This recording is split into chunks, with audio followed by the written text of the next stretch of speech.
আল্লাহ পাক ইরশাদ করছেন, ইন্নাল্লাহা ইয়া'মুরু বিল আদলি ওয়াল ইহসান। নিঃসন্দেহে আল্লাহ পাক তোমাদেরকে নির্দেশ প্রদান করেছেন যাতে করে তোমরা সমাজে ইনসাফ এবং ইহসান প্রতিষ্ঠা করতে পারো। ও ইতাইযিল কুরবা, এবং নিকট আত্মীয়দের হক যেন আদায় করতে পারো। ওয়ানহা আনিল ফাহশাই ওয়াল মুনকারি ওয়াল বাগয়, এবং আল্লাহ তোমাদেরকে নিষেধ করেছেন সমাজে অশ্লীলতা, মন্দ কর্ম থেকে এবং সকল প্রকারের জুলুম থেকে। যদি এই কথাগুলি মানো, ইয়াইজুকুম বিহি লাআল্লাকুম তাযাক্কারুন, তাহলে আল্লাহ তাআলা তোমাদেরকে ওয়াজ করেছেন যাতে তোমরা এই কথাগুলি বুঝতে পারো। যে আয়াত কেনার তর্জমা পেশ করেছি, এটা সূরা নহলের 90 নম্বর আয়াত। খুব গভীরভাবে লক্ষ্য করে দেখবেন, যতগুলি জামে মসজিদ আছে, জুমার নামাজ হয়, প্রায় মসজিদে জুমার দিন 2 নম্বর খুতবা, যেটি সানি খুতবা, এই আয়াত পড়ে খতিবরা খুতবা সমাপ্ত করেন, ঠিক কিনা? হাকিমুল উম্মত তানবী রহমতুল্লাহ আলাইহি খুতবাতুল আহকামে তিনিও সানি খুতবার শেষে এই আয়াতটা উপস্থাপন করেছেন। তো এই আয়াত দিয়া খতিবরা খুতবা সমাপ্ত করেন, যুগ যুগ ধরে চলতেছে, একদিন 2 দিন 3 দিন না। ওমরে সানি, হযরতে ওমর বিন আব্দুল আজিজ রহমতুল্লাহ আলাইহির জামানা থেকে খুতবায় এই আয়াতটাকে সন্নিবেশিত করা হয়েছে, আজও চলছে এবং এটা চলবে। তবে দুর্ভাগ্যের বিষয় হলো যে আমাদের মসজিদগুলিতে যতগুলি খুতবা আমরা দেই আর যারা শুনি, বেশিরভাগ আমরাও বুঝি না কি দেই, আর জনগণও বুঝে না হুজুর কি বলছে। কারণ খুতবা শুনতে শুনতে সবার মুখস্থ হয়ে গেছে, এবং প্রায় মসজিদে দেখবেন ইমাম সাহেব যখন বা খতিব সাহেব যখন এই আয়াত পড়ে, এরপরে তিনি বলেন যে ফাজকুরুনি আজকুরুকুম ওয়াশকুরুলি ওয়ালা তাকফুরুন। ইমাম সাহেবের খুতবাতে সমাপ্ত হওয়ার আগে, অর্থাৎ খতিবের খমর সোজা হওয়ার আগে মুসল্লিদের খমর সোজা হয়ে যায়। বেজার হইতেছেন মনে হয় নাকি? আপনাদের এলাকার কথা জানি না, কিন্তু শহরে বন্দরে প্রায়ই হয়, ঠিক কি না? মানে খুতবা বুঝে না, কিন্তু লাস্ট অংশ মুখস্থ হয়ে গেছে যে এবার হুজুর খুতবা শেষ করে ফেলে। তাহলে আমরা কি খুতবা দিলাম, যেই খুতবার দ্বারা আজ পর্যন্ত জনগণের ধ্যান ধারণা পরিবর্তন হলো না। আর আমরা মসজিদ থেকে কি খুতবা নিলাম, যেই খুতবা থেকে আজ জাতি উপকৃত হতে পারল না। অথচ আল্লাহ রাব্বুল আলামিন সমাজে ইনসাফ প্রতিষ্ঠার নির্দেশটা দিয়েছেন সূরা আন-নহলের 90 নম্বর আয়াতে, যেটা আমাদেরকে প্রতি সপ্তাহে ইমাম সাহেবরা, খতিব সাহেবরা শুনিয়ে দেন। কথা বলেন ঠিক কিনা? অথচ এই আয়াতটা এত মর্যাদাপূর্ণ। হযরতে আব্দুল্লাহ বিন মাসউদ রাদিয়াল্লাহু তাআলা আনহু, সাহাবায়ে কেরামের নাম শুনলে কি পড়বেন? আপনারা কি বুবা না কথা বলতে পারেন? মনে হয় ঘুমাই গেছে নাকি? আব্দুল্লাহ বিন মাসউদ বলেন রাদিয়াল্লাহু তাআলা, উনি ছিলেন আল্লাহর রসুলের জলিলুল কদর সাহাবী। তার একটা আইডেন্টিটি, তার একটা পরিচিতি, তিনি হচ্ছেন সাহিবুন নালাইন। আল্লাহর রসুলের জুতা, পাদুকা এবং অজুর যে সমস্ত পাত্রগুলি ছিল, এগুলো আল্লাহর রসুলের প্রয়োজনীয় জিনিসপত্র তিনি বহন করতেন, যার কারণে তার একটা পরিচয় হলো সাহিবুন নালাইন। এক এক সাহাবীর এক এক পরিচয়। আব্দুল্লাহ বিন আব্বাস রাদিয়াল্লাহু তাআলা, যাকে রাইসুল মুফাসসির বলা হয়, তারও একটা পরিচয় আছে, হিবরুল উম্মাহ, উম্মতের জাতির সবচেয়ে বড় আলেম। হযরত আব্দুল্লাহ বিন মাসউদ রাদিয়াল্লাহু তাআলা বর্ণনা করেন, কোরআনে কারীমের সূরা নহলের 90 নম্বর আয়াত, এই আয়াতটা কোরআনে কারীমের একটি ব্যাপক অর্থবোধক আয়াত। এই আয়াতের ভিতরে রয়েছে ব্যাপকতা, ইউনিভার্সাল মেসেজ ইংরেজিতে বলে, তার বাংলা হচ্ছে সার্বজনীনতা। এই আয়াতের ভিতরে 3টা আদেশ আছে এবং 3টা নিষেধ আছে। যদি আল্লাহর কোনো বান্দা আল্লাহর জমিনে তার ব্যক্তিতে, তার ফ্যামিলিতে, তার ব্যবসা বাণিজ্যে, তার রাষ্ট্রনৈতিক জীবনে, অর্থাৎ জীবনের অলওয়েজ ক্ষেত্রে, সকল ক্ষেত্রে যদি আল্লাহর এই 3টা আদেশকে সে গ্রহণ করতে পারে আর আল্লাহর 3টা নিষেধকে বর্জন করতে পারে, তাহলে একটা সমাজকে সুন্দরভাবে জান্নাতি সমাজ বিনির্মাণের জন্য আল্লাহ পাকের সূরা আন-নহলের 90 নম্বর আয়াতের শিক্ষাটাই যথেষ্ট হয়ে যাবে। সুবহানাল্লাহ আমি বলি নাকি? এবারে একবার সামলাম, নিষেধ করলাম, 2বার নিয়েছি, ডিস্টার্ব দিও না। আজকে এই আয়াতের শিক্ষা আমাদের সমাজে আছে নাই? রাষ্ট্রনৈতিক জীবনে তো বহুদিন আগ থেকে উধাও হয়ে গেছে। ইনসাফের পরিবর্তে যুগে যুগে আমরা জুলুমের শিকার হয়েছি, আর এমন জুলুমের শিকার হয়েছি বিগত 15 থেকে 16 বছর, যেই জুলুমের কারণে এই দেশের ছাত্র জনতা বিগত জুলাই এবং আগস্টের 5 তারিখের গণ অভ্যুত্থানের মাধ্যমে ফ্যাসিস্ট এবং জুলুম থেকে বাংলাদেশকে মুক্ত করেছে। তো যেই সমাজে ইনসাফ থাকে না, জুলুম থাকে, যেই সমাজে বেইনসাফি থাকে, অশ্লীলতা বেহায়াপনা থাকে, আর যাই হোক এই সমাজকে কখনো উন্নত সমাজ বলা যায়। এখন এই আয়াতের তর্জমা আর এই আয়াতের মর্যাদা সম্পর্কে যে হাদিসটা বললাম, এই আয়াতের একটা শানে নুজুল আগে শোনান। এই মাহফিলটা তাফসির মাহফিল না, এই জন্য তাফসির মাহফিলের আলোকে, তাফসিরের আলোকে কথাগুলি বলতে হবে। আমার সম্মানিত হাজির কেরাম, নবী করিম সাল্লাল্লাহু আলাইহি ওয়াসাল্লাম যখন তিনি মক্কি যুগে মানুষের মাঝে আল্লাহর তৌহিদের কথা তুলে ধরছেন, ইনসাফ ভিত্তিক সমাজের গুরুত্ব দিয়েছেন, এবং বিশেষ করে এই আয়াতখানা যখন নাজিল হয় তখন মক্কা শরীফের বনি তামিম গোত্রের একজন সর্দার ছিল, যার নাম হলো আকসাম ইবনে সাইফি। আল্লাহ রসুলের এই কথাগুলি বনি তামিম গোত্রের সর্দারের কাছে যাওয়ার পরে তার গোত্রের সব লোকদেরকে তিনি জমায়েত করেছেন এবং বলছেন যে মক্কায় একজন শেষ নবীর আবির্ভাব হয়েছে, যিনি শেষ নবীর দাবিদার, এবং ইনি এমন সুন্দর সুন্দর কিছু কথাগুলি বলছেন যেই কথাগুলি মানুষ শুনে শুনে মুসলমান হয়ে যাচ্ছে। আস্তে আস্তে মানুষের ভিতরে তাওহীদের আলো উদ্ভাসিত হচ্ছে। তো আমার মন চায় যে আমার গোত্রের লোকেদের সাথে পরামর্শ করছি এই জন্য যে এই লোকটাকে আমি একটু যাচাই বাছাই করে দেখি যে লোকটা আসলেই শেষ নবী কিনা। গোত্রের লোকেরা বলল যে আপনি তো আমাদের দেশের লিডার,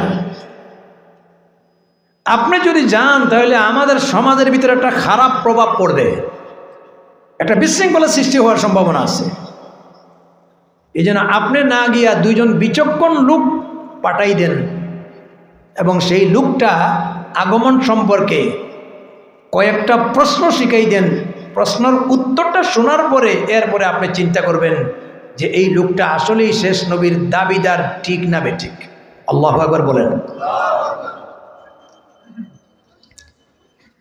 আকসাম ইবনে সাইফি চিন্তায় পড়ে গেল যে আমি যদি গোত্রের সবার পরামর্শ বাদ দিয়ে মন গড়া বা এককভাবে চলে যাই তাহলে সমাজের ভিতরে আমার নেতৃত্ব থাকবে না, ঠিক কিনা?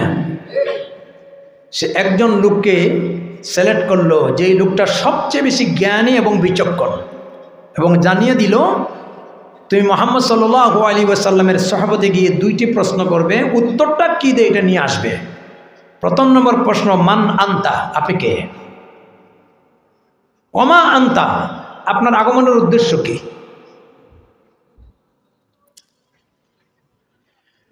লোকটি আকসাম ইবনে সাইফির পক্ষ থেকে, বনি তামিম গোত্র থেকে অনেক কষ্ট করে আল্লাহর হাবিব রসুলে মকবুল সাল্লাল্লাহু আলাইহি ওয়াসাল্লামের খেদমতে এসে নিজের পরিচয় দিল। এরপরে জিজ্ঞাসা করল, মান আনতা, আপনি কে? আল্লাহর নবী তিনি পরিচয় দিলেন, আনা মুহাম্মদ ইবনে আব্দুল্লাহ, আমি আব্দুল্লাহর ছেলে মুহাম্মদ সাল্লাল্লাহু আলাইহি ওয়াসাল্লাম। দ্বিতীয় প্রশ্ন করল, ওমা আনতা, আপনাকে কি উদ্দেশ্যে প্রেরণ করা হয়েছে?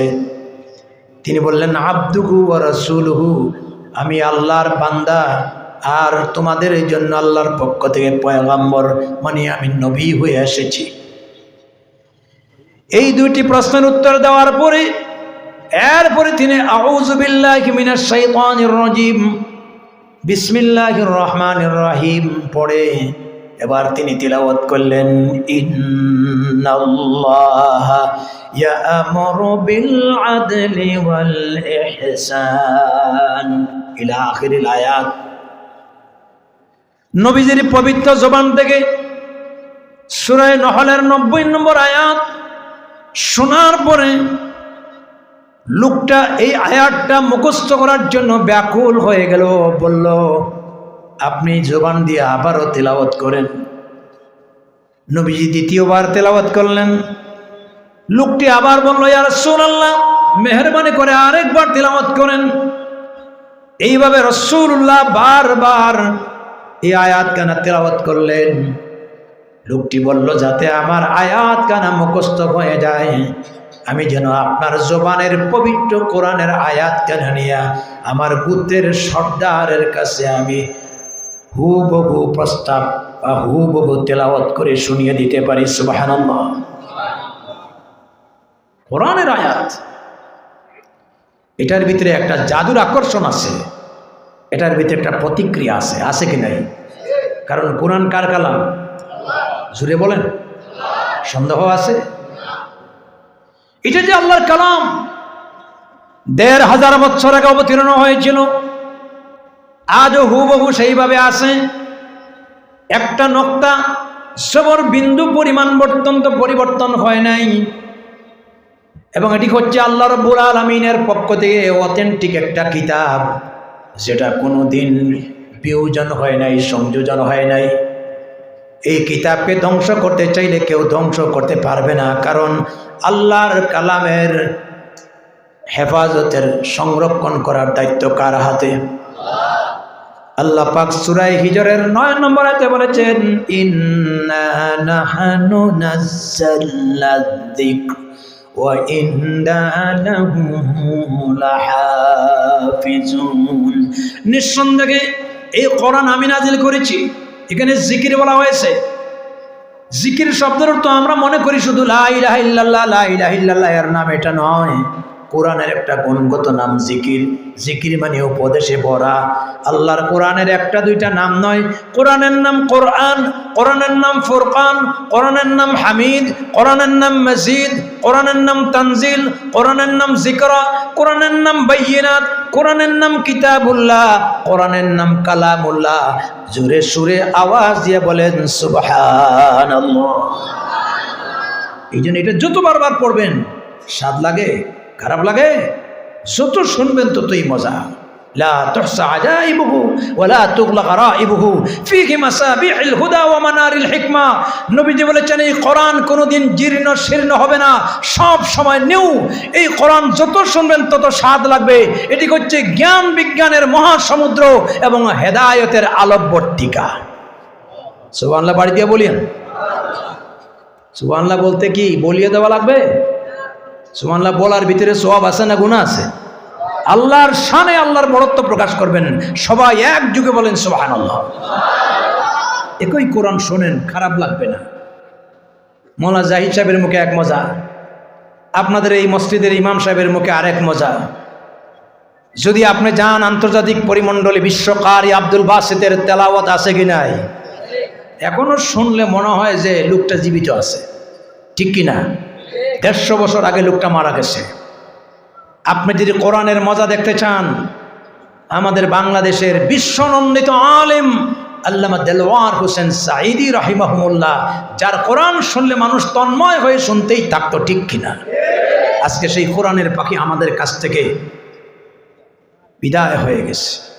আজকে আমরা হাড়ে হাড়ে উপলব্ধি করছি যে কি নিয়ামত আমাদের হাতছাড়া হয়েছে, ঠিক কিনা? তার আশা ছিল তিনি জেল থেকে মুক্ত হয়ে আবারও তিনি জাতির সামনে আল্লাহর কোরআনের সাবলীল বক্তব্য দিবেন, কিন্তু এই কোরআনের বক্তব্য থেকে, তার জবান থেকে কেড়ে নিয়ে জালিমরা তার সঙ্গে যে ব্যবহার করেছে, ইনশাআল্লাহ তিনি দুনিয়া এবং আখিরাতে সম্মান লাভ করেছেন। যারা কোরআনকে ব্যান করার চেষ্টা করেছে, কোরআনওয়ালাদেরকে ধ্বংস করার চেষ্টা করেছে, তারা পৃথিবীতে আস্থা করে নিক্ষিপ্ত হয়েছে। এই জন্যই কোরআন যার মুখে শুনবেন স্বাদ লাগে না, খারাপ লাগে? যদি কোরআনের মজা আরও শুনতে চান, এমন একটা বিস্ময়কর কিতাব, জান হারাম শরীফের বর্তমান যারা ইমাম আছেন, ডক্টর আব্দুর রহমান আস-সুরাইম, ডক্টর আব্দুর রহমান আস-সুদাইস, যারা হজে গেছেন, উমরায় গেছেন, প্রায় রমজানে 25 থেকে 30 লক্ষ মানুষের সমাগম ঘটে। আল্লাহর কসম করে বলছি, যারা গেছেন দেখছেন, সব তো আর আরবি না, বেশিরভাগই অনারবি, কিন্তু যখন উনি তেলাওয়াত করেন, এক একটা রাকাতের ভিতরে 1.5 পারা 2 পারা, কারো খারাপ লাগে না, মাথা ঘুরায় না, অস্বস্তি হয় না। একদিকে ইমাম কান্দে, পুরা হারামের হাজিরা কান্দে। যখন কোরআনের তেলাওয়াত মানুষের হৃদয়ে দাগ কাটে, হাজিরা মনে হয় আল্লাহর কোরআন আবার নতুন করে নাজিল হচ্ছে। তো সেই কোরআনের জাদুকরি আল্লাহ তাআলা আদর রেখেছেন। যখন বনি তামিম গোত্রের প্রতিনিধি রাসূলুল্লাহ সাল্লাল্লাহু আলাইহি ওয়াসাল্লামের কাছ থেকে এই আয়াতখানা মুখস্থ করে গেল, সেই গোত্রের সর্দার আকসাম ইবনে সাইফি, কি নাম? আকসাম ইবনে সাইফি। গোত্রের সর্দার জিজ্ঞাসা করল, 2টা প্রশ্নের জবাবে মোহাম্মদ কি উত্তর দিয়েছেন? তিনি বলছেন, প্রথম উত্তর হলো আনা মুহাম্মদ ইবনে আব্দুল্লাহ। দ্বিতীয় প্রশ্নের জবাবে বলেছেন আবদুহু ওয়া রাসূলুহু। আর এরপরে সূরা নহলের 90 নম্বর আয়াত মুখস্থ শোনাইল। আকসাম বিন সাইফি বলছে, নিঃসন্দেহে এত সুন্দর কথা, এটা কোনো মানব রচিত মস্তিষ্ক প্রসূত কোনো কথা নয়। আমি দেখতে পাচ্ছি ইনি সাধারণ কোনো ব্যক্তি নন, তিনি হচ্ছেন মাকারিমে আখলাকের অধিকারী। হাদিসে আসছে, বুইস্তু, রাসূলুল্লাহ সাল্লাল্লাহু আলাইহি ওয়াসাল্লাম বলেছেন, বুইস্তু লিউতাম্মিমা মাকারিমাল আখলাক, আমাকে সর্বোত্তম চরিত্রের পূর্ণতা দান করে পৃথিবীতে প্রেরণ করা হয়েছে। এই জন্য তিনি বললেন সর্বোত্তম মাকারিমে আখলাকের অধিকারী। আর তার জবান থেকে যে কথাটা শুনলাম, এটা মানব রচিত কোনো কথা নয়, এটা নবীদের বাণী। সুতরাং আমার বিশ্বাস হয়ে গেছে, যিনি নবুয়তি দাবি করেছেন শেষ জামানার পয়গম্বর হিসাবে, তিনি কোনো মিথ্যাবাদী নবেন। হে আমার গোত্রের লোকেরা, আমি তোমাদেরকে উপদেশ দিচ্ছি, তোমরা ধর্মের দিক দিয়া, তৌহিদের দিক দিয়া, ইমানের দিক দিয়া পিছনে না পড়ে সকলের আগ্রে ভাগে যাও। আর এই আয়াতখানা শোনার সঙ্গে সঙ্গে আমি শাহাদা পাঠ করে নিলাম, লা ইলাহা ইল্লাল্লাহ মুহাম্মাদুর রাসূলুল্লাহ। আওয়াজ দিয়ে পড়েন সাল্লাল্লাহু আলাইহি ওয়াসাল্লাম। একখানা আয়াতের ভিতরে, আল্লাহর কোরআনের কিতাবের ভিতরে এমন এক জাদুর আকর্ষণ, যেই আয়াতটা শোনার সঙ্গে সঙ্গে বনি তামিম গোত্রের সাইফি আকসাম বিন সাইফি সঙ্গে সঙ্গে তিনি ইসলাম ধর্মে দীক্ষিত হয়ে গেলেন। সুবহানাল্লাহটা আরো জোরে বলেন। তাহলে বুঝেন এই আয়াতের ভিতরে এত বড় অ্যাকশন, এত বড় শিক্ষা আল্লাহ রাব্বুল আলামিন আমাদেরকে দান করেছেন। কথা ঠিক কিনা? আয়াতের ভিতরে আল্লাহ 3টা বিষয়ের আদেশ দিছেন। কয়টা? এগুলা বাড়িতে নিয়ে যেতে হবে, খালি আলোচনা শুনলে হবে না। আদেশ কয়টা আর নিষেধ কয়টা? 3টা। আদেশ হচ্ছে 1 নম্বর আদেশ, ইন্নাল্লাহা ইয়া'মুরু বিল আদল, সমাজে ইনসাফ প্রতিষ্ঠা করতে হবে। ওয়াল ইহসান, বাংলায় বলে পরোপকার। ওয়া ইতা'i যিল কুরবা, নিকট আত্মীয়দের হক। এই 3টা বিষয় আদেশ, আর নিষেধ হচ্ছে 3টা। তাহলে শর্টকাট করে বলি, এই যে 3টা আদেশ, এটা যদি আমাদের জাতীয় জীবনে আমরা যদি অভ্যস্ত করতে পারি, সমাজে যদি এগুলাকে বিস্তার ঘটাতে পারি, পারস্পরিক আমাদের জীবনে, দৈনন্দিন জীবনে আমরা এগুলোকে লালন করতে পারি, আজকে সমাজ থেকে বেইনসাফি অটোমেটিক দূর হয়ে যাবে, সমাজটা জান্নাতি পরিবেশ হয়ে যাবে। আজকে সমাজে বেইনসাফি আছে কি নাই? বেইনসাফির নামই তো জুলুম, ঠিক কিনা?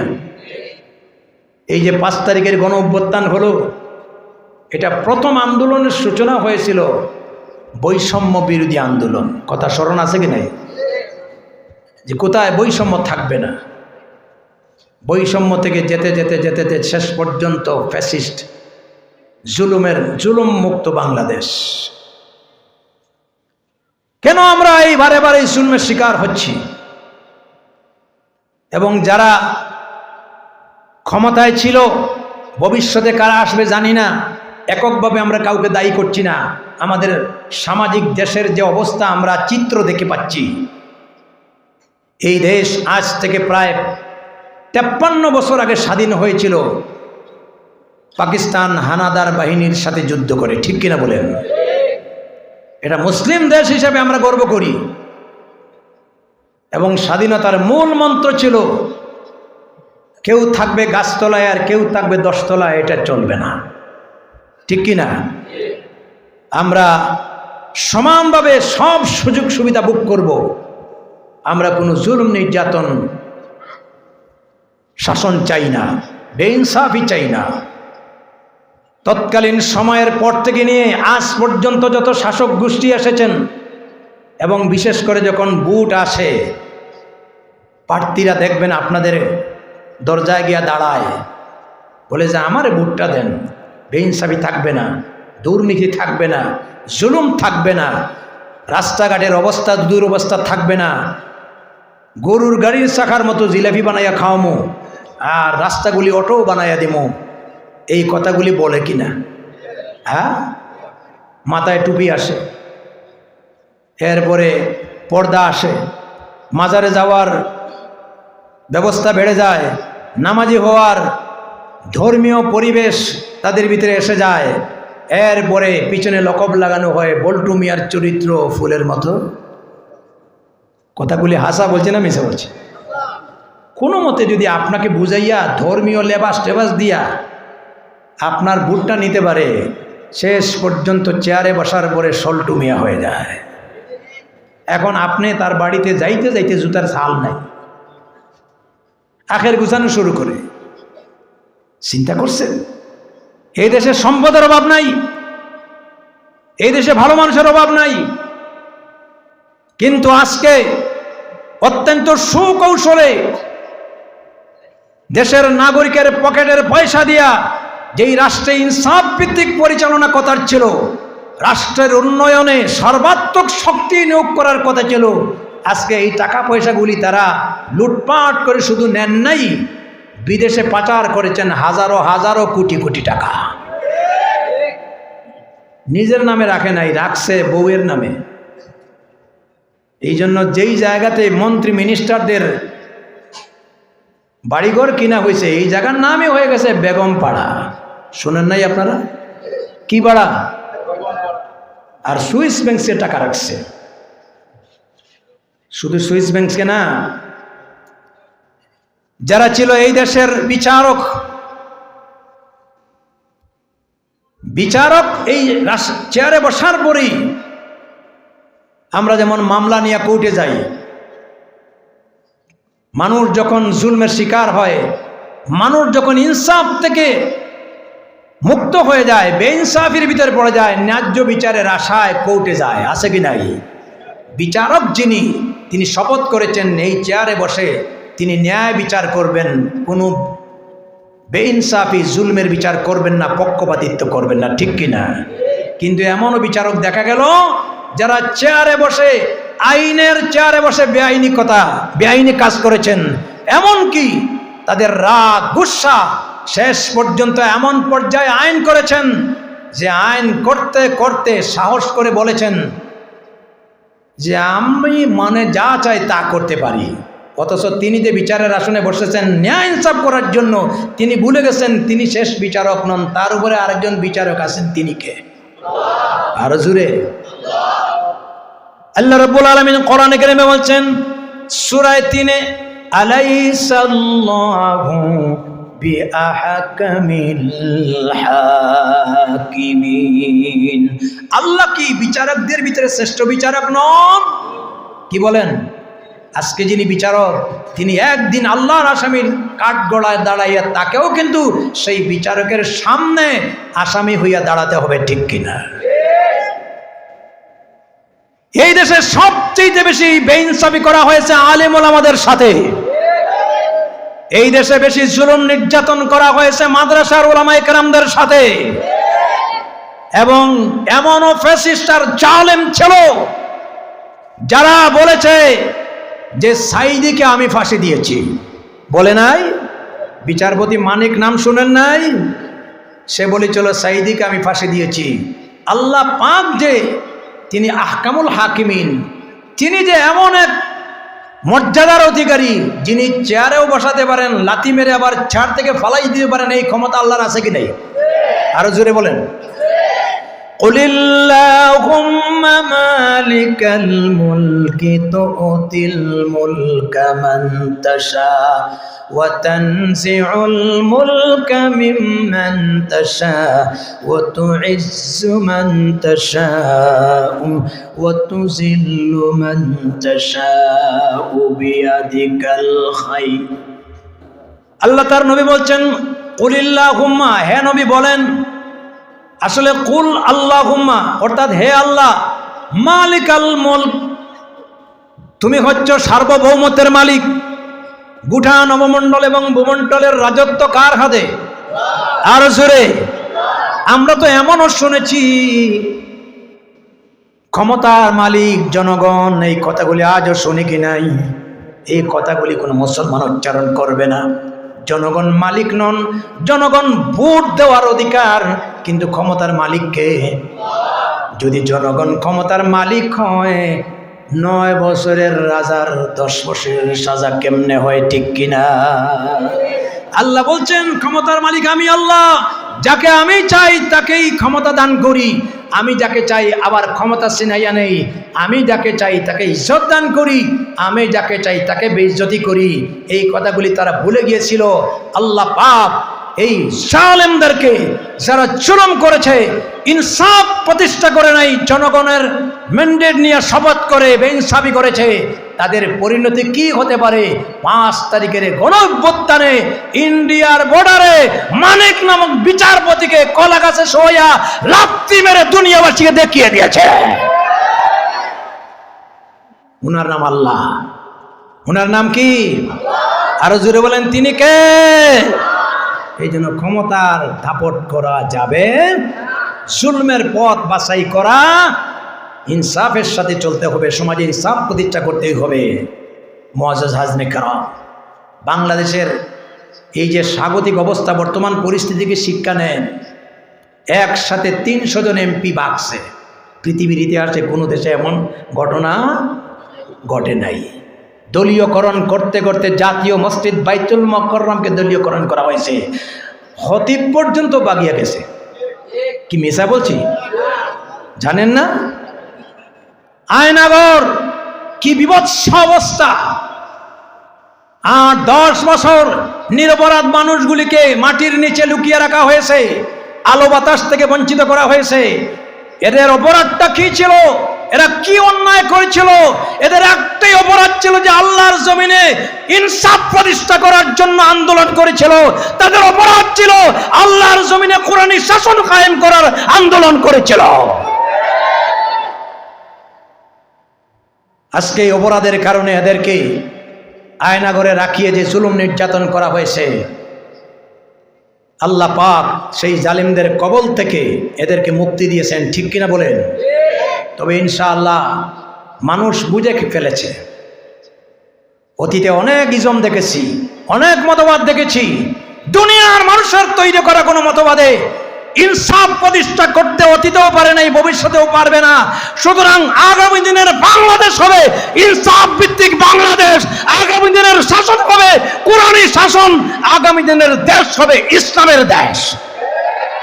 এই মতের সাথে কারা একমত আছেন? দু হাত উঁচু করে দেখান। নারে তাকবীর, আরো জোরে নারে তাকবীর। দ্বীন ইসলাম, আল কোরআনের আলো, আল হাদিসের আলো, নারে তাকবীর। হাত নামান। আমরা আর জুলুম নির্যাতন চাই না, একমত আছেন? আমরা আর আয়নাঘরে যাইতে চাই না, আমরা আর দুর্নীতিবাজ দেশ দেখতে চাই। আমরা চাই সমাজে যার যার অবস্থান নিয়ে, যার যার অধিকার নিয়ে ইনসাফ ভিত্তিক সমাজ পরিচালনা করতে, ঠিক কিনা? এই বিষয়টা প্রতিষ্ঠা করার জন্য বিশ্ব নবী রসুল করিম সাল্লাল্লাহু আলাইহি ওয়াসাল্লাম তিনি আসছিলেন। তার মক্কি জীবনের 13টা বছর তিনি মানুষকে আল্লাহর তৌহিদের দাওয়াত দিয়েছেন, আল্লাহর একত্ববাদের প্রতি মানুষকে আহ্বান করেছেন, তাদের অন্তরের ভিতরে আল্লাহ ভীতি তৈরি করেছেন। আর 13 বছরের পরে রাসূলুল্লাহ সাল্লাল্লাহু আলাইহি ওয়াসাল্লামের মাদানী জীবনের 10 বছরে একটি ইনসাফ ভিত্তিক সমাজ প্রতিষ্ঠা করে ইসলামী রাষ্ট্রের মাধ্যমে দেশ এবং জাতি কেমনে উন্নত হয়, শান্তিপ্রিয় হয়, এটা তিনি দেখিয়ে দিয়ে গেছেন। রসুলের মাদানী জীবন স্বর্ণ অক্ষরে ইতিহাসের পাতায় লেখা আছে কি নাই? আরো জোরে বলেন না, আছে কি নাই? যেখানে ছিল না কোনো চুরি, সন্ত্রাস, নির্যাতন, নিপীড়ন এবং আল্লাহর দণ্ডবিধি কায়েম হয়েছিল। যদি কেউ অপরাধ করত, আল্লাহর কোরআন এবং নবীর হাদিসের আইনের ভিত্তিতে অপরাধকে দণ্ডিত করা হয়েছে। একজন অপরাধীর শাস্তি দেখে বাকি সব অপরাধীরা সংশোধন হয়ে গেছে, ঠিক কিনা? আজকে আমরা কি দেখি?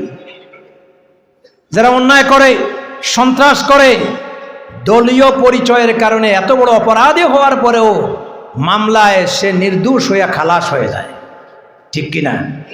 আর আবার আলিম উলামাদের হাতে বিড়ি লাগানো, বছরের পর বছর মামলা দিয়ে অপরাধী বানানো হয়েছে, ঠিক কিনা বলেন? এটা কি বেইনসাফি কিনা? এটা কি জুলুম কিনা? এটা কি হলো ইনসাফ? হলো? রাসূলুল্লাহ সাল্লাল্লাহু আলাইহি ওয়াসাল্লাম এবং সাহাবায়ে কেরামের কিছু দৃষ্টান্ত এবার পেশ করব আয়াতের আলোকে। সময় কম, এই আয়াতগুলির তাফসীর করতে গেলে ব্যাখ্যার প্রয়োজন। রসুল করিম সাল্লাল্লাহু আলাইহি ওয়াসাল্লামের জামানায় একবার চুরিতে ধরা পড়ল এক মহিলা। কোরআনে কারিমে আল্লাহর দণ্ডবিধি আছে কি নাই?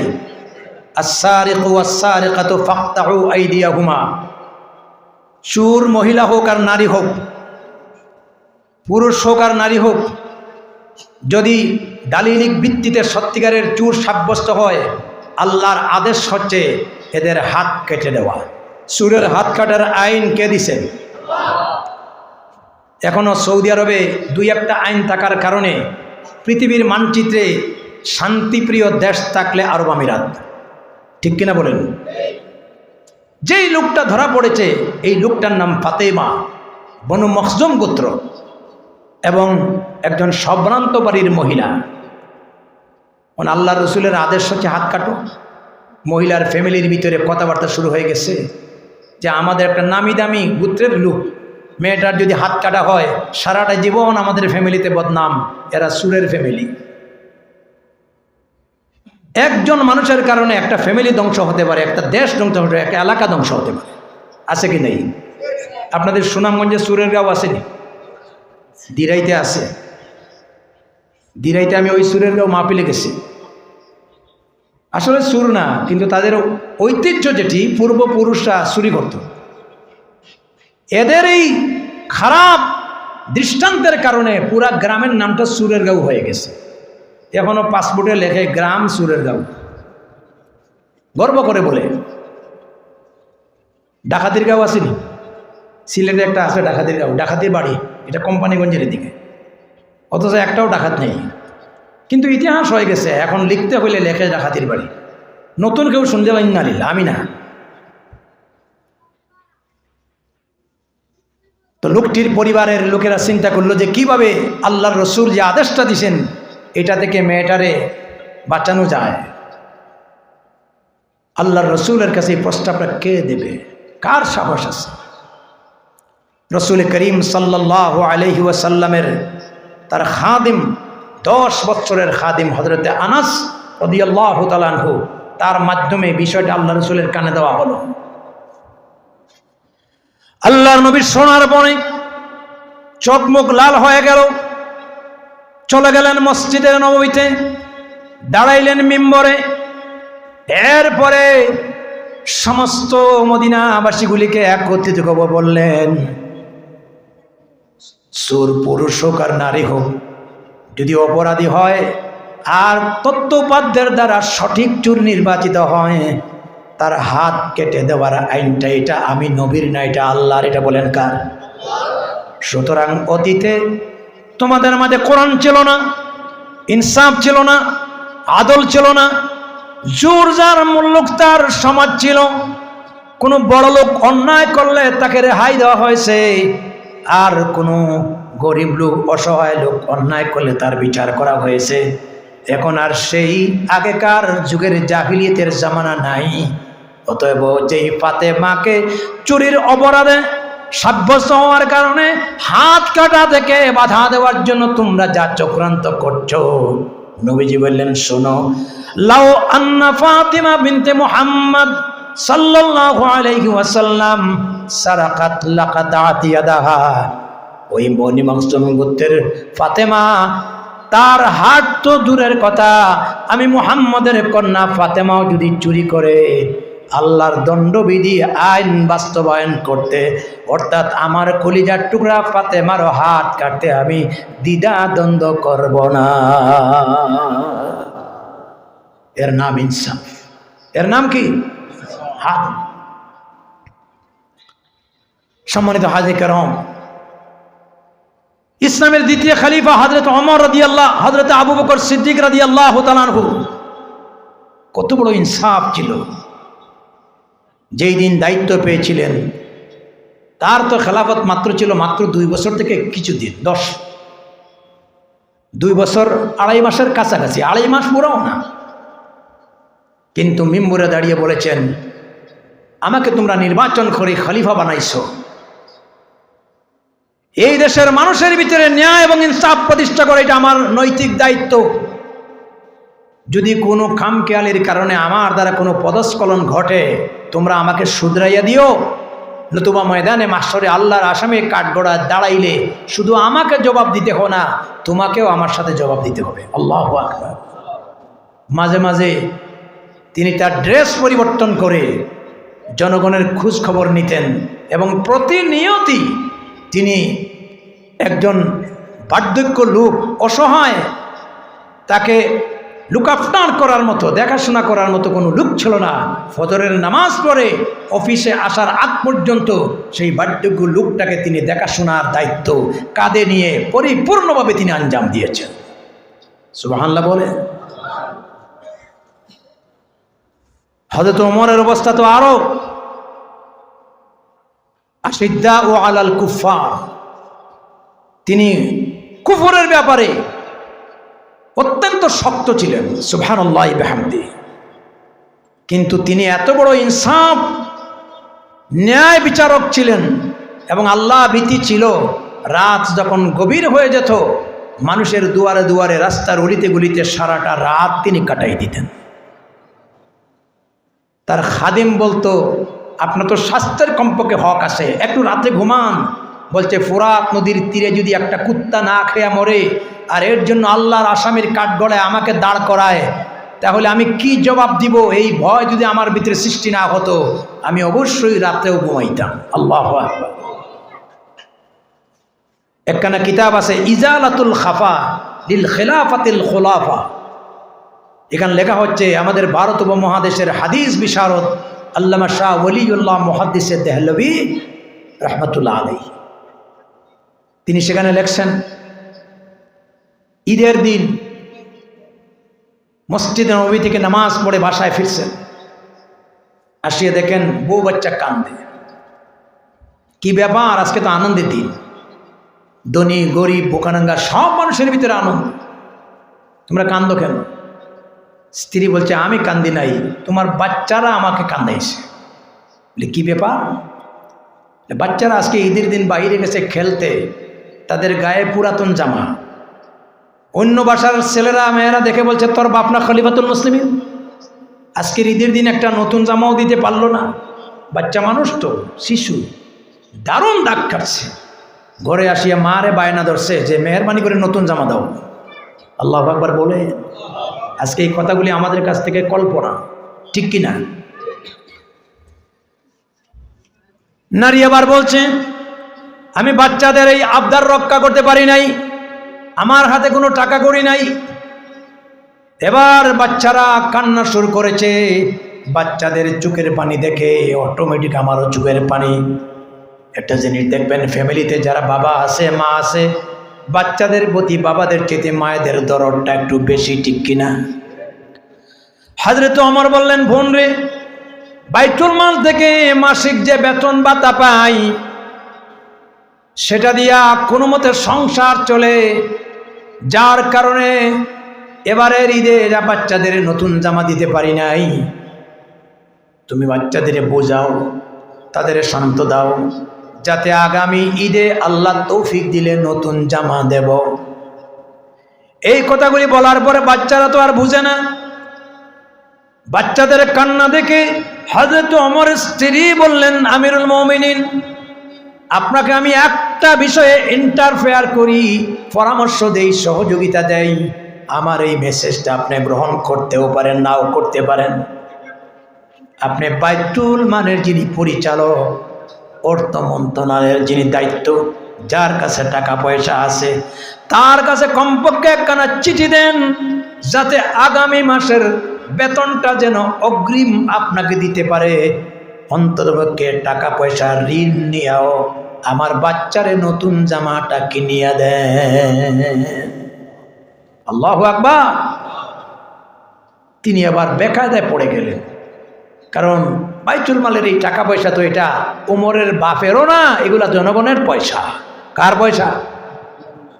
রাষ্ট্র চলে আমাদের ট্যাক্সের পয়সা, ঠিক কিনা?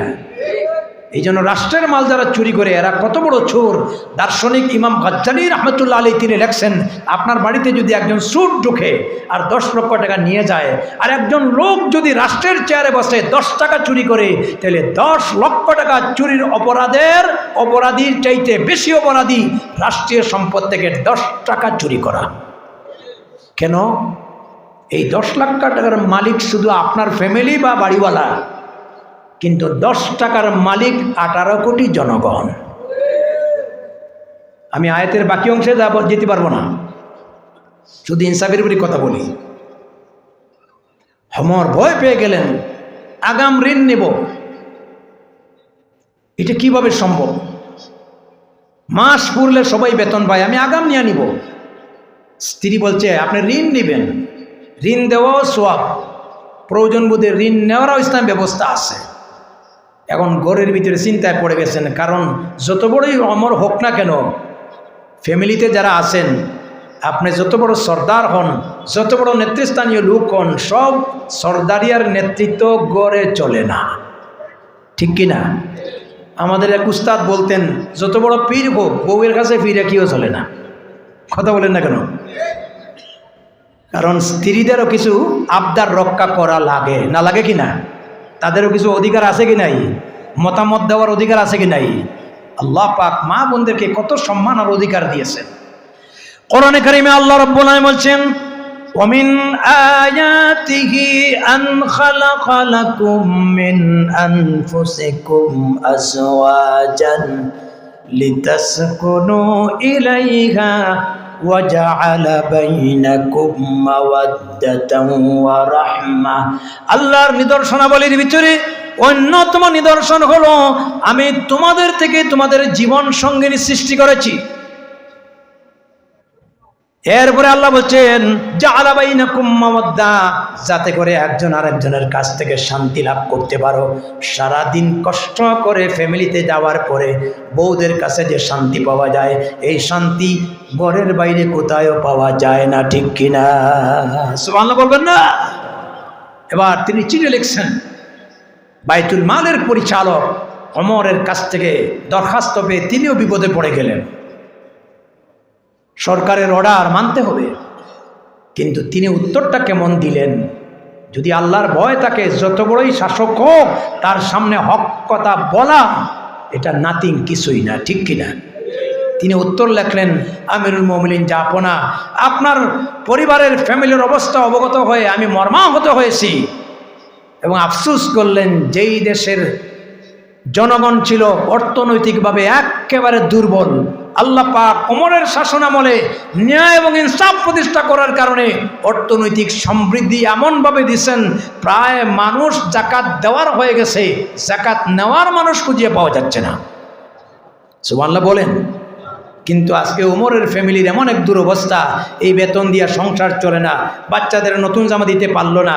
তিনি উত্তর দিয়েছেন, আমি বাইতুল মাল থেকে আগাম আপনার বেতন ঋণ দিতে পারবো, তবে একটা শর্তে। শর্ত কয়টা? জুড়ে বলেন। শর্তটা হচ্ছে 1 মাসের ভিতরে এই পৃথিবী থেকে আপনি মরবেন না, অথবা আপনার চেয়ার যাবে না, ক্ষমতা যাবে না, এমন গ্যারান্টি যদি দিতে পারেন আমি অবশ্যই দেব। আর যদি এমন গ্যারান্টি না দিতে পারেন, 1 মাস তো দূরের কথা, ইনসাফ প্রতিষ্ঠার জন্য আমাকে যেই চেয়ারে দিয়েছেন, আমি হলফ করে বলতে পারি 1 সেকেন্ডের আগেও জনগণের সম্পদ থেকে আগাম ঋণ আপনাকে দেওয়া আমার পক্ষে সম্ভব না। আল্লাহ আবার বলেন। খারাপ লাগতেছে কথাগুলি? আজকে এই সমাজে এই আদর্শগুলি অনুপস্থিত, কথা ঠিক কিনা? বহু জিকিরি ফিকিরি ফাজাইল মাসাইল শুনছি, এগুলা শুনতে শুনতে খান জ্বালাফালা হয়ে গেছে, কিন্তু আসল জায়গা রয়ে গেছে। সমাজে জুলুম বেইনসাফি আছে কি নাই? এখন চিঠির উত্তর পাওয়ার পরে হযরত ওমর লাকাল হামদু ওয়া লাকাশ শুকর, আল্লাহর শুকরিয়া এবং আল্লাহর প্রশংসা করলেন, সুবহানাল্লাহ। এরপরে বলেন, রব্বুল আলামিন আমার অধীনস্থ বাইতুল মালের পরিচালক আমার আবদার তো রক্ষা করে নাই, তুমি আল্লাহকে ভয় করে ইনসাফের চেয়ার ঠিক রাখতে গিয়া আমি শাসকের উপরে সত্য কথা বলে দিল। এতে আমি নারাজ নই, বরং আমি বড় খুশি হয়েছি। আমি তো মনে করেছিলাম ইনসাফের দিক দিয়ে আমার চাইতে সমাজে আর কেউ নাই, তাকওয়ার দিক দিয়ে আমার চাইতে আর একজন মানুষ নাই, কিন্তু আমার অধীনে চাকরি করে তুমি আল্লাহকে ভয় করে চেয়ারে বসে ইনসাফের বাণী, হক কথার বাণী সরকারের সামনে অকটভাবে বলতে পারে, আমার আশা হয়ে গেছে তোমার প্রতি। যতদিন এই সমাজের ভিতরে কোরআনের বিধান, ইনসাফ থাকবে, জুলুম থাকবে না, তোমার ভয়ভীতি থাকবে, ততদিন পর্যন্ত তোমার রহমত আর বরকত থেকে আমরা মাহরুম হব না। আজকে সম্পদ আছে কিন্তু বরকত নাই। কি নাই? বরকত নাই, বরকতের অভাব। যদি বরকত লাভ করতে চান আল্লাহকে ভয় করুন, ইনসাফ প্রতিষ্ঠা করুন। এই কথাটাই যুগ যুগ ধরে ইসলামী দলগুলি আপনাদেরকে বুঝাচ্ছে। ইনশাআল্লাহ আগামী নির্বাচন, একটা গুরুত্বপূর্ণ নির্বাচন আসতেছে আপনাদের সামনে। আল্লাহর যদি মেহেরবানি হয়, আলিম উলামা যদি ঐক্যজোট হয়, ইসলামী দলগুলো যদি আপনাদের সামনে আসে, আমি কথা দিয়া যেতে পারি আপনারা ইনসাফ প্রতিষ্ঠা করার জন্য যদি কোরআনের বাক্সে আপনাদের মতামতটা দিতে পারেন, আর তারা যদি ক্ষমতার চেয়ারে বসতে পারে, 1 বছর 2 বছর না, 5 বছরের ভিতরে বাংলাদেশের চিত্র পাল্টে যাবে। এই কথার সাথে আপনারা একমত আছেন? জুড়ে বলেন আছেন? আর এই সুর ডাকাতদের ভোট দিয়েন না, বহু দিছে। আর যখন জুলমের শিকার হন খালি হুজুর দোয়া করেন, হুজুর দোয়া করেন। শুনেন, সব দোয়ায় কাজে আসবে না। কোরআনে কারিমে আল্লাহ রাব্বুল আলামিন বলেছেন, ওয়ামাল্লাম ইয়াহকুম বিমা আনজালাল্লাহু ফাউলাইকা হুমুল কাফিরুন ফাসিকুন জালিমুন। একই আয়াত। যারা ক্ষমতার চেয়ারে বসে আল্লাহর দেওয়া বিধান দিয়ে রাষ্ট্র পরিচালনা করে না, এরা কাফের, এরা ফাসিক, এরা জালেম। কথাটা কার? আরো জোরে আমি বলছি না, কতটা কার? আপনার উপরে ইমাম বানাইছেন কাফের রে, আপনার উপরে ইমাম বানাইছেন ফাসিক রে, আপনার শাসন ক্ষমতায় বানাইছেন আপনি জালিম রে। জালিমের অধীনে থেকে আপনি শান্তি পাবেন? কয়েকজনে বলছেন না, বাকিরা একমত। বিগত 15 বছর এই যে জুলমের শিকার শান্তি পাইছে কেন? মাথার উপরে বসে আছে জালেম। মাথার উপরে কে বসে আছে? এই জন্য রাষ্ট্র পরিচালনায় প্রথম নম্বর কাজ হচ্ছে ইনসাফ প্রতিষ্ঠা করা, ঠিক কিনা? আর যদি ইনসাফ প্রতিষ্ঠা হয়, তাকওয়াশীল রাষ্ট্র হয়, তাহলে এই রাষ্ট্রের ভিতরে কেমনে বরকত আসবে? কোরআনে কারিমে আল্লাহ রাব্বুল আলামিন বলছেন, ওয়ালাউ আন্না আহলাল কুরা আমানু ওয়াত্তাকাউ লাফাতাহনা আলাইহিম বারাকাতিম মিনাস সামাই ওয়াল আরদ ওয়ালাকিন কাযযাবু ফাআখাযনাহুম বিমা কানু ইয়াকসিবুন। আল্লাহ বলছেন, ওই সমস্ত জনপদের বাসিন্দারা তারা যদি আল্লাহর প্রতি মজবুত ঈমান ধারণ করত, দুর্বল ঈমান না। ঈমান কি? মজবুত। আমাদের ঈমান এত দুর্বল, আমরা যখন আল্লাহর নিয়ামত পাই তখন বলি বাম্পার ফলন হয়েছে, আর যখন ধাক্কা আসে তখন তা শিরিক করি, বলছে এবারের বন্যার মোকাবেলা করব। এটা দুর্বল ঈমানের পরিচয়। কথা ঠিক কিনা? এই জন্য ঈমান থাকতে হবে মজবুত। ওয়াত্তাকাউ, আর তারা যদি তাকওয়াকে অবলম্বন করে, পরেজগারিকে অবলম্বন করে, ইনসাফের ভিত্তিতে তারা যদি সমাজ পরিচালনা করে, আল্লাহ পাক বলছেন লাফাতাহনা আলাইহিম বারাকাতিম মিনাস সামাই ওয়াল আরদ। আমি আল্লাহ পাক আকাশ আর জমিনের যত বরকতের দরওয়াজা আছে সমস্ত বরকতের দরওয়াজা উন্মুক্ত করে দিতাম, বরকতের দরওয়াজা খুলে দিতাম। ওয়ালাকিন কাযযাবু, কিন্তু তারা অস্বীকার করেছে, ডিনাই করেছে, আল্লাহর কোরআনের বিধানের খেলাফ চলেছে। আজও এই দেশের বহু মুসলমান আছে, তারা যদি বলা হয় কোরআন দিয়া ফ্যামিলি চলুক, আলহামদুলিল্লাহ, কোরআন পড়ে সওয়াব নেওয়া হোক, আলহামদুলিল্লাহ, কোরআনের খতম হোক, আলহামদুলিল্লাহ, কিন্তু যদি বলা হয় কোরআন দিয়া ব্যবসা চলুক, কোরআন দিয়া রাষ্ট্র চলুক, অনেক লোক বলবে পবিত্র কোরআন ব্যবসায় আর রাষ্ট্রে নেওয়া ঠিক হবে না। এই জাতীয় মুসলমান বাংলাদেশে আছে কি নাই? জুড়ে বলেন। বিষয় তো দিয়েছেন একটা, এই জন্য সব যাচ্ছে আপনাদের বিপরীত। আপনাদের বিপরীত না, বর্তমান বাস্তব অবস্থা বলছি। আচ্ছা বলেন তো, কোরআন শুধু সওয়াবের জন্য নাজিল হয়েছে না রাষ্ট্র পরিচালনার কথা কোরআনে আছে? ব্যবসার নীতি কোরআনে আছে, সমাজনীতির কোরআনে আছে, বিজ্ঞানের কথা কোরআনে আছে, পারিবারিক কথা কোরআনে আছে, পারস্পরিক সম্পর্কের কথা কোরআনে আছে। কোন জিনিসটা নাই? আল্লাহ রাব্বুল আলামিন সূরা নহলের 89 নম্বর আয়াতে আল্লাহ পাক বলছেন, ওয়া নাযালনা আলাইকাল কিতাবা তিবয়ানাল লিকুল্লি শাইইন ওয়া হুদান ওয়া রাহমাতান ওয়া বুশরা লিল মুসলিমিন। বলেন আল্লাহু আকবার। দেখেন, আমি যতগুলো কথা বলছি কোরআন দিয়ে, আজে বাজে কিচ্ছা বলারও আমার অভ্যাস নাই। দেখেন, আল্লাহ বলছেন ওয়া নাযালনা আলাইকাল কিতাব, আমি তোমাদের প্রতি একখানা কিতাব অবতীর্ণ করেছি। এই কিতাবটা কার? আরো জোরে বলেন। এটা যে আল্লাহর কিতাব আজও আছে, কিয়ামত পর্যন্ত এটা ধ্বংস হবে না। একজন হিন্দু গায়ক, অনেক বিধর্মী বাইরে আছে, ইসলামকে পছন্দ করে, সত্য কথা বলে, যদি আগুন লেগে পড়ে যায় পৃথিবীর সব বইয়ের দোকান, তবে বিশ্ব থেকে হারাবে না পবিত্র কুরআন। ঠিক কি না? একজন হিন্দু কথা এই কথা বলেছে যে সারা পৃথিবীর লাইব্রেরি যদি জ্বলে পুড়ে ছাই হয়ে যায়, কোরআন ধ্বংস হয়ে যায়, কিন্তু এই জমিন থেকে কোরআন ধ্বংস হবে না।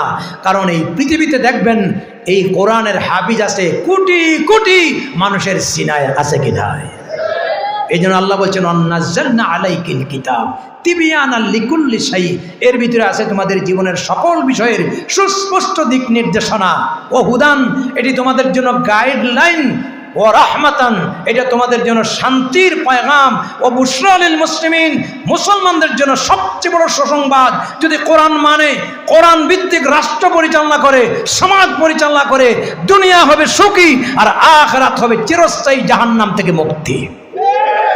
তাহলে দুনিয়ার সুখ আর আখিরাতের জাহান্নামের মুক্তি চাই কিনা? কারা চান? দুহাত উঁচু করে দেখা। আলহামদুলিল্লাহ। তাকবীর দেওয়ার লোক নাই? আরে তাকবীর!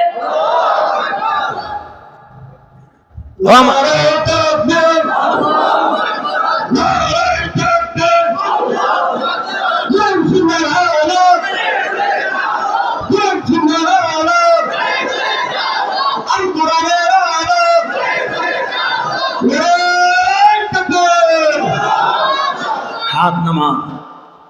আমার ভাইরা, এই জন্য এই কোরআন মানুষকে ইনসাফ শিখিয়েছে, ফ্যামিলি জীবনে ইনসাফ। আল্লাহু আকবার। রাসূল করিম সাল্লাল্লাহু আলাইহি ওয়াসাল্লাম কেমন ইনসাফের নবী, একটা এক্সাম্পল দেই। আল্লাহর রসুলের তিনি বহু বিবাহ করেছেন। ইমানদারদের জন্য 4 কানার উপরে বিবাহ করা জায়েজ নয়, ঠিক কিনা? তাহলে বেশি বেশি করে বিবাহ করবেন নাকি? এটা সম্পর্কে যেহেতু বিষয় না, এই জন্য আমি বিশ্লেষণ করতে যাব না। তবে আল্লাহ বলেছেন ফানকিহু মা তাবা লাকুম মিনান নিসাই মাসনা সুলাসা ওয়া রুবা, প্রয়োজন বশত 4। আর যদি সমতা মানে ইনসাফ প্রতিষ্ঠা করতে না পারো, একজনই যথেষ্ট।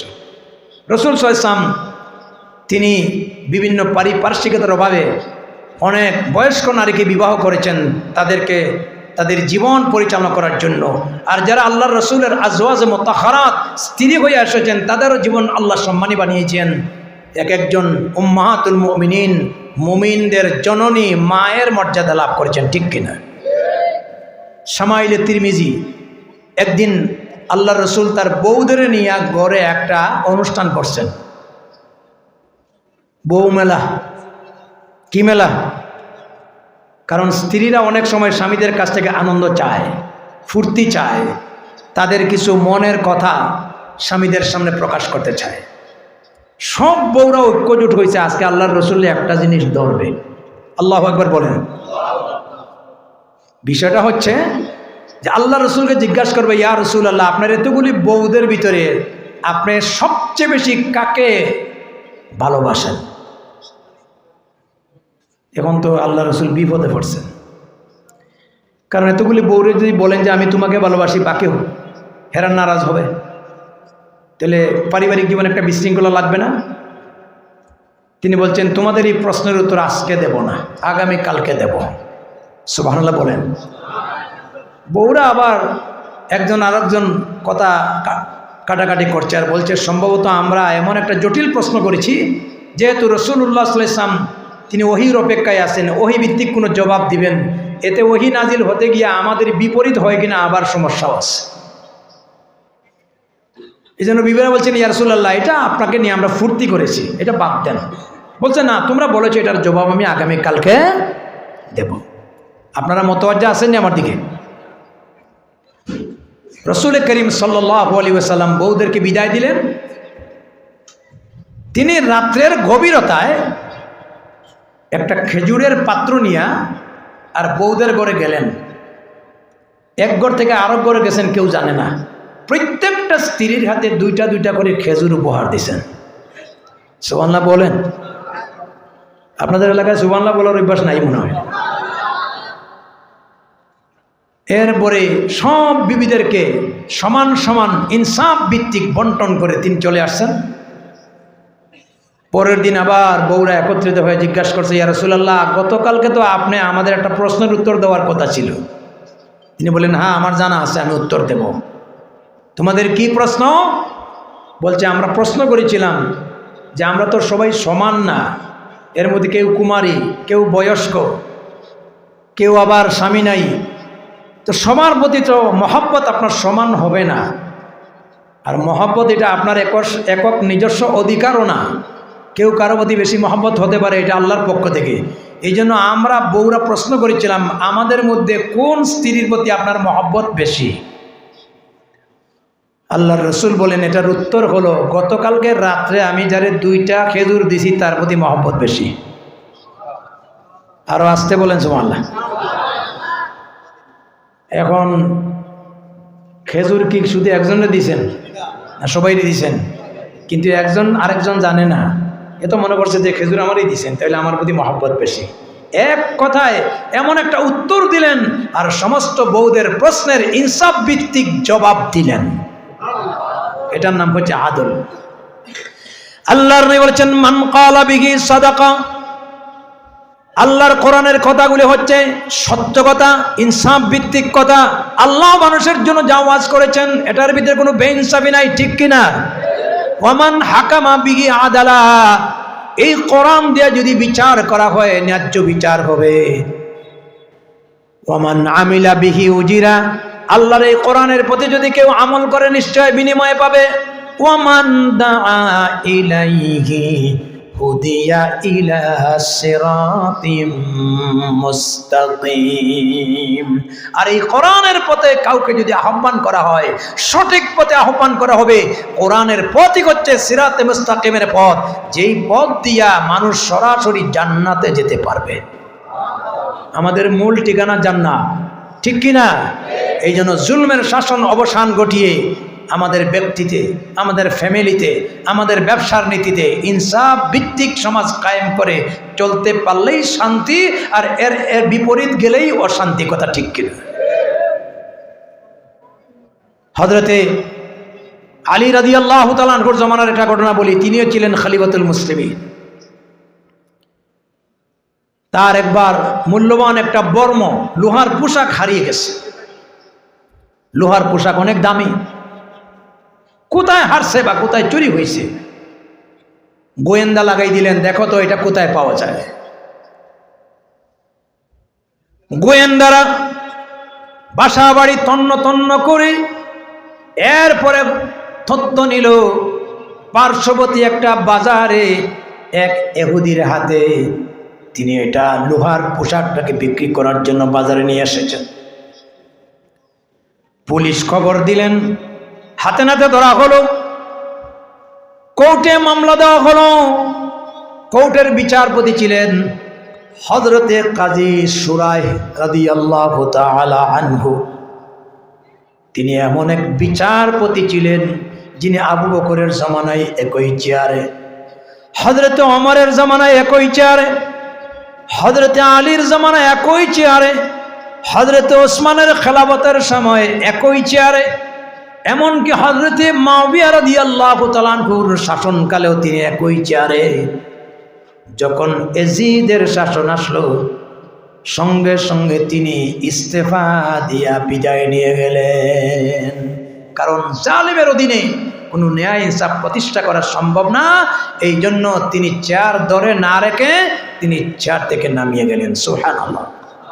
তাহলে তার ন্যায় ইনসাফ, তার বিচার শাসন এত উন্নত ছিল, যার কারণে আবু বকরের সময় একই পদে ছিলেন, ওমরের সময় একই পদে ছিলেন, এরপরে আলী, উসমান, এমনকি মুআবিয়ার সময়ে একই পদে ছিলেন। ভালো মানুষের দাম আছে কি নাই? ওনার কাছে বিচার গেছে যে আলীর একটা মূল্যবান লোহার বর্ম পোশাকটা হারিয়ে গেছে। আমরা একজন ইহুদিকে হাতে নাতে ধরেছি, ওটা চুরি করে বাজারে বিক্রি করতেছে। তিনি বাদী এবং বিবাদীকে যার যার সাক্ষ্য নিয়ে আদালতে উপস্থিত হওয়ার জন্য আদেশ দিলেন। আল্লাহু আকবার বলেন। পরবর্তী মেহমানকে নিয়ে আসেন, যেহেতু আমার টাইম আর বেশি নেই। একটু জিকির করেন লা ইলাহা। বিপুল সংখ্যক উপস্থিতি, আলহামদুলিল্লাহ। আমি তো ভাবছিলাম না যে আমার আলোচনাগুলি আপনারা কতটুকু বুঝতে পারবেন, কিন্তু আপনাদের উপস্থিতি প্রমাণ করে যে আপনার কোরআনের কথাগুলি মহব্বত করেন, ঠিক কিনা? এ মাহফিল হওয়াতে খুশি তো না বেজার? এ মাহফিল হওয়াতে খুশি? আলহামদুলিল্লাহ বলেন। একটু জিকির করেন লা ইলাহা সুবহানাল্লাহ আলহামদুলিল্লাহ লা ইলাহা নেই কেহো নেই আল্লাহ ছাড়া লা ইলাহা ইল্লাল্লাহ সুবহানাল্লাহ আলহামদুলিল্লাহ লা ইলাহা ইল্লাল্লাহু মুহাম্মাদুর রাসূলুল্লাহ। পড়েন সাল্লাল্লাহু আলাইহি। আপনারা আমার কথাগুলি শুনতেছেন? আলোচনা চলবে, অসুবিধা নাই। এখন কাজীর দরবারে বিচার গেছে, কথাগুলি কান মন দিয়ে শুনবেন। বিচারক তিনি বাদী এবং বিবাদীকে যার যার সাক্ষ্য নিয়ে নির্ধারিত টাইমে কোর্টে হাজির হওয়ার নির্দেশ দিচ্ছেন। আল্লাহু আকবার। হযরতে আলী গেছেন 2 জন সাক্ষ্য নিয়ে। কয়জন? আর যেই লোকটা চুরিতে ধরা পড়ছে তার কোনো সাক্ষ্য নাই, যেহেতু সে গারদে জেলখানায় আছে। এবার উকিলের সামনে দাঁড় করানো হলো।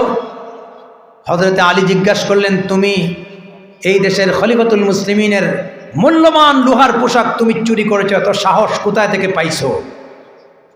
কেন তুমি চুরি করেছো? তারও সাহসটা কম ছিল না।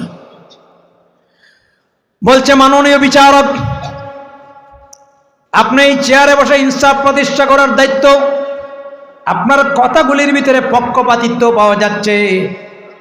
এটা কি চুরি করছি না এটা আমার, এই জন্য আগে জানতে হবে। তোমাকে হাতে নাতে বাজারে ধরা গেছে, বলছে এটা আমার পূর্বপুরুষ দাদার ছিল, দাদা থেকে ওরাসত পৈতৃক সূত্রে এইভাবে বেবে আমার বাবার হাতে আসছে, বাবার অবর্তমানে আমি এটা পেয়েছি পৈতৃক সম্পত্তি। সুতরাং টাকার অভাবে বাজারে বিক্রি করতে গেছি।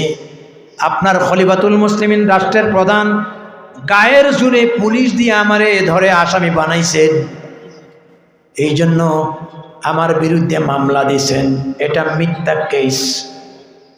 বিচারপতি বলছে, এটা যে তোমার পূর্বপুরুষের ছিল, এর দলিলটা কি, সাক্ষ্য কি?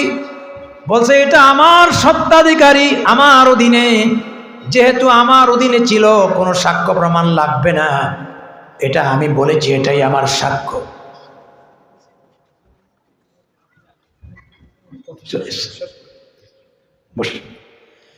আমার সম্মানিত হাজরে কারাম, এবার হযরতে আলী রাদিয়াল্লাহু তাআলা আনহুকে বিচারপতি বলছেন, আলী, লোকটি তো কোনো সাক্ষ্য লাগবে না, এটা তার অধীনে, তার পৈতৃক সম্পত্তি, পারিবারিক অসুবিধার কারণে বাজারে বিক্রি করতে গেছে, আপনার পুলিশ জোরপূর্বক হাতে নাতে ধরছে, এটা যে আপনার, তার প্রমাণটা কি?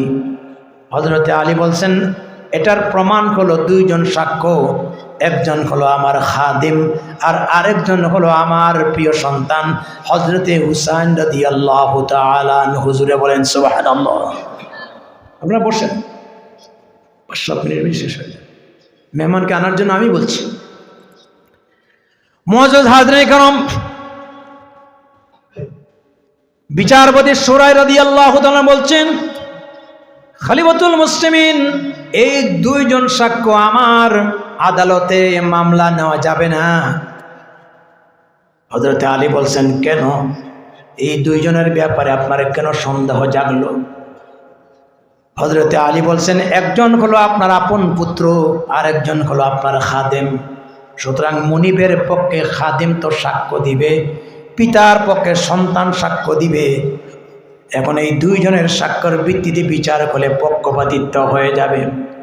হযরতে আলী বলছেন, আমার ছেলের ব্যাপারে আপনার সন্দেহ জাগলো, যদিও আমার ছেলে হুসাইন, কিন্তু এটা সাধারণ কোনো নাগরিকের ছেলে নয়, যেই ছেলেটা হচ্ছে বিশ্ব নবীর নাতি, আর যার ব্যাপারে আল্লাহর রাসূল বলেছেন, আল হাসানু ওয়াল হুসাইনু সাইয়্যিদা শাবাবি আহলিল জান্নাহ। এই হাদিসটা প্রত্যেক জুমাতে অনেক মসজিদে পড়া হয় না? আল্লাহ রাসূল বলেছেন কিয়ামতের দিন যত যুবকেরা বেহেশতে যাবে সমস্ত তরুণদের জান্নাতীদের সরদার আমার হাসান হুসাইন হবে। আর হুজুরে তো রাসূলুল্লাহর পবিত্র জবান থেকে আমার ছেলের ব্যাপারে এত বড় সার্টিফিকেট দেওয়ার পরে আপনি তার ব্যাপারে সন্দেহ পোষণ করেন? বিচারপতি কাজী সুরাই বলছেন আসলে বিচারের চেয়ারে বসে গেলে ইনসাফ দেখতে হয়। এখন আমার বিশ্বাস আছে যে এই লোহার পোশাকটা আপনার দাবি করেছেন, আপনার জন্য কোনো সাক্ষ্য লাগবে না এবং কোনো মিথ্যাবাদী লোককে আল্লাহ খলিফাও বানাবেন না। কিন্তু যেহেতু বিচারটা হবে সাধারণ জনগণের সবার জন্য, এখন যদি বাবার পক্ষে ছেলের সাক্ষ্য গ্রহণ করি, মনিবের পক্ষে গোলামের সাক্ষ্য গ্রহণ করে বিচার করি, তাহলে ভবিষ্যতে যত সুর ধরা পড়বে সব মানুষগুলি তার সাক্ষ্য নিজের সন্তানকে সাক্ষী হিসাবে নিয়ে আসবে। সবার সাক্ষ্য তো হুসাইনের মতো হবে না, সবাই তো আলীর মতো মর্যাদাবান সৎ হবে না। এই জন্য সমাজে ইনসাফ প্রতিষ্ঠার কারণে আজকের এই সাক্ষ্য গ্রহণ আমি করতে পারি না। আল্লাহু আকবার বলেন। হযরত আলী রাদিয়াল্লাহু তাআলা আনহু কাজী সুরাহ রাদিয়াল্লাহু তাআলা আনহুর আদল ইনসাফ দেখে তিনি আনন্দ হয়ে গেলেন। এবার বললেন আপনাকে অনুমতি দেওয়া হলো, বৃহত্তর ইনসাফের স্বার্থে যেহেতু আমার এই সাক্ষ্য গ্রহণ করতে রাজি না, সুতরাং আপনি রায় দেন, যেইভাবে রায় দিবেন আমি সন্তুষ্ট। হযরত আলী বললেন ইহুদির হাতে যেই অস্ত্রটা পাওয়া গেছে এটা তার স্বত্বাধিকারী, আর আলীর দুইজন সাক্ষ্য আমার কাছে গ্রহণযোগ্য না হওয়ার কারণে বিচারের রায়টা ইহুদির পক্ষে দেওয়া হলো। সুবহানাল্লাহ বলেন। রায় গেল কার পক্ষে? ইহুদির পক্ষে। যদিও বাহ্যিক মুসলিম হারছে কিন্তু ইসলাম জিতছে। সুবহানাল্লাহ বলে না?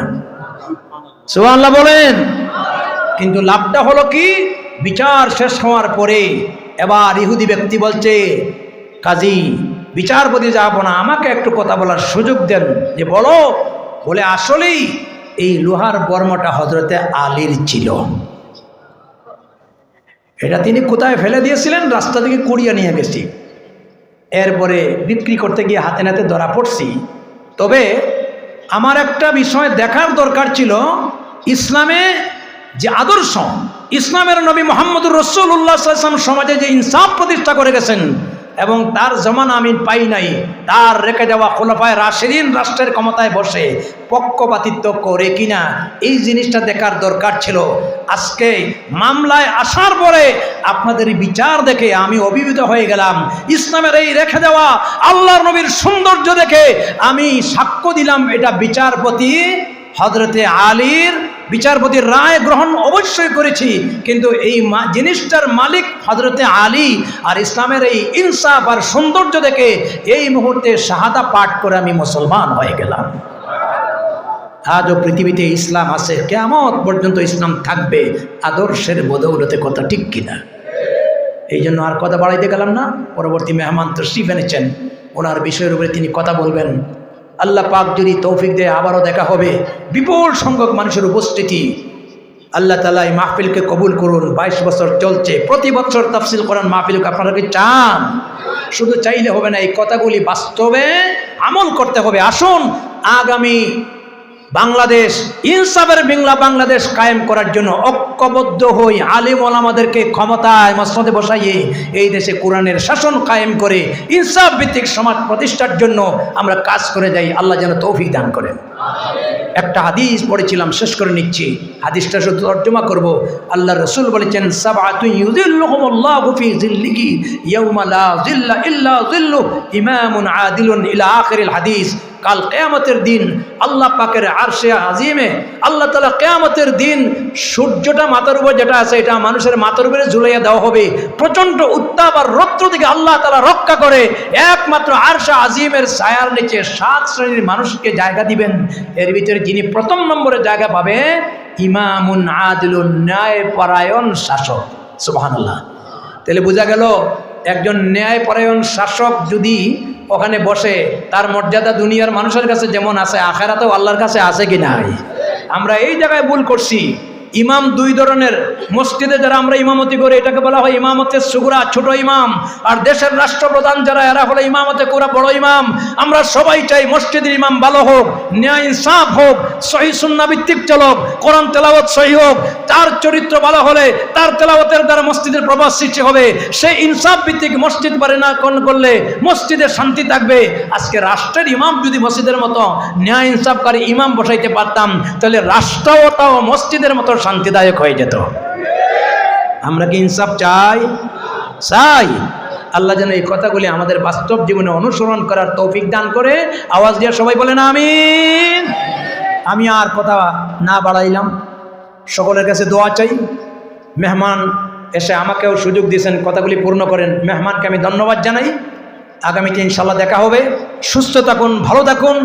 আপনাদের প্রতি এই উদাত্ত আহ্বান জানিয়ে আমি আমার সমাজে ইনসাফ ভিত্তিক সমাজ প্রতিষ্ঠায় কোরআনের ভূমিকা, এই বিষয়ের উপরে সূরা আন-নাহলের 90 নম্বর আয়াতের আলোচনা এখানেই সমাপ্তি টানলাম। আকুলু কওলি হাযা ওয়াস্তাগফিরুল্লাহ লি ওয়া লাকুম ওয়া লিসাইরিল মুসলিমিনা মিন কুল্লি যামবিন ফাস্তাগফিরু ইন্নাহু হুয়াল গফুরুর রহিম। আসসালামু আলাইকুম ওয়া রাহমাতুল্লাহি ওয়া বারাকাতুহু।